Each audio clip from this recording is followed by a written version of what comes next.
नमस्कार. आज लोकप्रशासन विषयाच्या ह्या लेक्चरमध्ये आपण प्रामुख्याने या ठिकाणी अर्थसंकल्प म्हणजे काय ही बाब या ठिकाणी बघणार आहोत. आपण बघतो की अर्थसंकल्प हा एक वित्तीय प्रशासनाचा आत्मा आहे असं आपण या ठिकाणी मानतो. अर्थसंकल्पाशिवाय अर्थसंकल्प तयार करणे, त्याची एकूण प्रक्रिया, या बाबीशिवाय कोणत्याही विभागाचं कोणतंही कार्य हे याला सुरुवातही होऊ शकत नाही आणि ते तुम्ही पूर्णत्वासही त्या ठिकाणी नेऊ शकत नाही. या इतक्या मोठ्या प्रमाणामध्ये अर्थसंकल्पाला या ठिकाणी महत्त्व असलेलं आपल्याला दिसून येतं. अर्थसंकल्प ज्याला की इंग्रजीमध्ये आपण बजेट असं म्हणतो आणि हा शब्द इतक्या मोठ्या प्रमाणावर प्रचलित आहे की प्रत्येक क्षणी प्रत्येक वेळी आपण या शब्दाचा उल्लेख सामान्यतः आपल्या जनजीवनामध्ये करीत असलेला आपल्याला या ठिकाणी दिसून येतो. अर्थसंकल्पाचं ही जी प्रचलितपणा किंवा ह्याचा वापर आणि याचा करण्यात येणारा सातत्याने या शब्दाचा वापर या अर्थसंकल्पाचं महत्त्व प्रतिपादित करण्यासाठी आपल्याला या ठिकाणी मोठ्या प्रमाणावर मदत होते. वैयक्तिक काम असो, सार्वजनिक काम असो, शासकीय काम असो, सर्व कार्याची सुरुवात ही अर्थसंकल्पाच्या तरतुदीनेच होत असलेली आपल्याला दिसून येते. अर्थसंकल्पाला या कारणानेच ह्या वित्तीय प्रशासनाचा आत्मा म्हणतात, कारण वित्तीय प्रशासनाच्या एकूण जेवढ्या काही प्रक्रिया आहे, ह्या एकूणच ह्या सर्व प्रक्रिया ह्या अर्थसंकल्पाच्या भोवती फिरत असलेल्या आपल्याला दिसून येतात. वित्तीय प्रशासनामध्ये होणाऱ्या सर्व प्रक्रिया ह्या प्रामुख्याने अर्थसंकल्पाशीच संबंधित असतात. अर्थसंकल्पाला इंग्रजीमध्ये आपण बजेट असे म्हणतो आणि हा शब्द,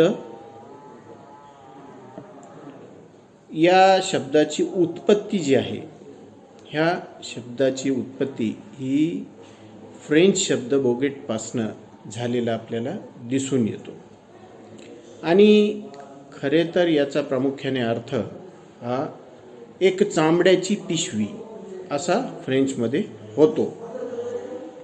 आपण बघतो की 1733 तत्कालीन इंग्लंडचे पंतप्रधान रॉबर्ट वॉलपोल यांनी एका चामडी किंवा चमड्याच्या पिशवीमधनं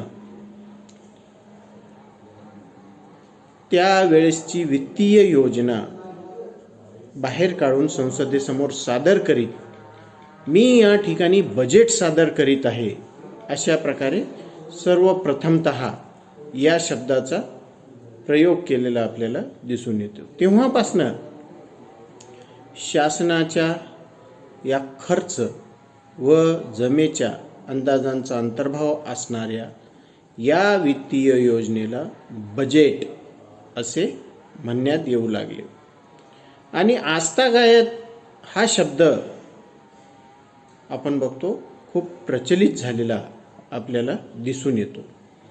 सरकारच्या वित्तीय योजना किंवा सरकारच्या जमा व खर्चाचे अंदाज दर्शवणाऱ्या ह्या पत्रकाला आपण बजेट असे म्हणतो.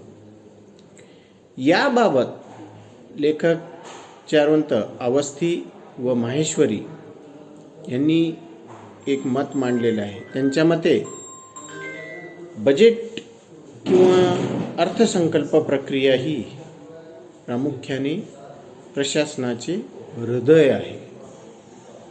अर्थसंकल्प वित्तीय प्रशासनातील एक महत्त्वपूर्ण असं साधन आहे.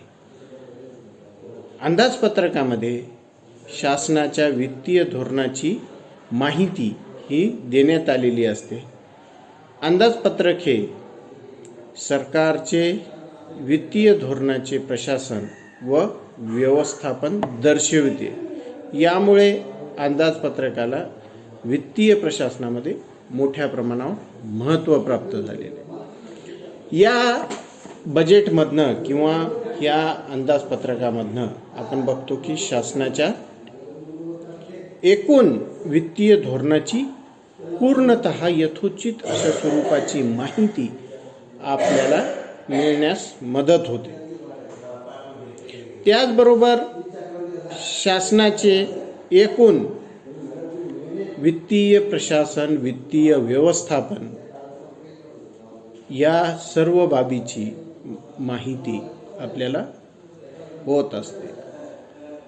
सोबतच आगामी वित्तीय वर्षासाठी शासनाच्या जमा व खर्चाचा ताळेबंद जो आहे तो या अंदाजपत्रकामध्ये दर्शविण्यात आलेला असतो. अशा पद्धतीनं असणारे हे अंदाजपत्रक आपल्यामध्येच एक वैशिष्ट्यपूर्ण अशी बाब ठरते.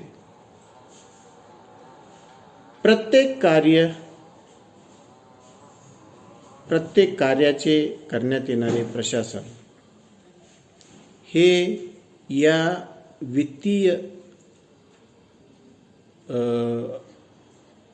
जमा खर्चाच्या संबंधामध्ये महत्त्वपूर्ण असते किंवा आधारित असते. कारण कोणत्याही कार्याची सुरुवात करीत असताना त्या ठिकाणी त्या कार्यासाठी लागणारे जे काही वित्त आहे, जे काही फंड्स आहेत, त्याची तरतूद ही करण्यात येणे अनिवार्य असते. अन्यथा त्या कामाची सुरुवात ही होऊ शकत नाही, ते काम आपण पूर्णत्वास नेऊ शकत नाही. अंदाजपत्रकामध्ये शासनाच्या खर्च आणि जमेचा हा अंदाज वर्तविण्यात आलेला असतो. सोबतच आगामी वित्तीय वर्षासाठी कोणत्या कार्यासाठी किती आणि किती प्रमाणामध्ये खर्च करण्यात येणार या बाबी या अंदाजपत्रकामध्ये दर्शविण्यात आलेल्या असतात. सोबतच आगामी वित्तीय वर्षासाठी शासनाला कोणत्या बाबीपासून किंवा कोणत्या घटकापासून किती उत्पन्न प्राप्त होणार आहे अशा सर्व अंदाजांचा समावेश या अर्थसंकल्पामध्ये केलेला आपल्याला दिसून येतो. केवळ ह्याच बाबी हे अंदाजपत्रकाचे महत्त्व या ठिकाणी दर्शवितात असे नाही, तर अंदाजपत्रक हे संसदेचे प्रशासनावर करण्यात येणाऱ्या नियंत्रणाचे सर्वात महत्त्वपूर्ण आणि प्रभावी असं साधन आहे. व्यवस्थापनाला आपली कार्य व जबाबदाऱ्या पार पाडण्यासाठी अंदाजपत्रक एक महत्त्वपूर्ण अशा पद्धतीचं साधन आहे. या सर्व बाबीमुळे वित्तीय प्रशासनामध्ये अंदाजपत्रकाचे महत्त्व हे किती मोठ्या प्रमाणावर आहे हे आपल्याला या ठिकाणी लक्षात येत असतं. याच अंदाजपत्रकाचं आणखीन एक महत्त्वाचं वैशिष्ट्य म्हणजे या अंदाजपत्रकाच्या माध्यमातून सार्वजनिक वित्त हे सार्वजनिक कार्यासाठी जनकल्याणाच्या उद्देशाने वापरण्यात येत असतं. या विवरणामधून शासन व प्रशासनाच्या कार्य जबाबदारीचे सर्व एकूण पैलूंचे आपल्याला दर्शन होत असते. वित्तीय प्रशासन हे एकूण राष्ट्राला कायम प्रभावित करीत असते. अंदाजपत्रकाच्या माध्यमातून आपण बघतो की या एकूण वित्तीय प्रक्रियेचे व्यवस्थापन हे त्या माध्यमातून सविस्तर आणि व्यवस्थित अशा पद्धतीनं होत असलेलं आपल्याला दिसून येते.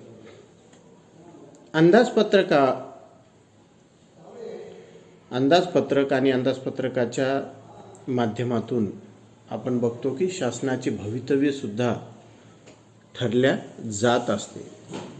किती प्रभावी आणि जनकल्याणकारी अंदाजपत्रकाची निर्मिती व्यवस्थापन होते या माध्यमातून सामान्य जनता ही शासनाचे आणि त्याच्या कार्याचे हे मूल्यमापन करीत असलेलं आपल्याला दिसून येतं. या अंदाजपत्रकाचा विविध व्याख्यांच्या आधारे आपण अर्थ ह्या नेक्स्ट लेक्चरमध्ये बघू. धन्यवाद.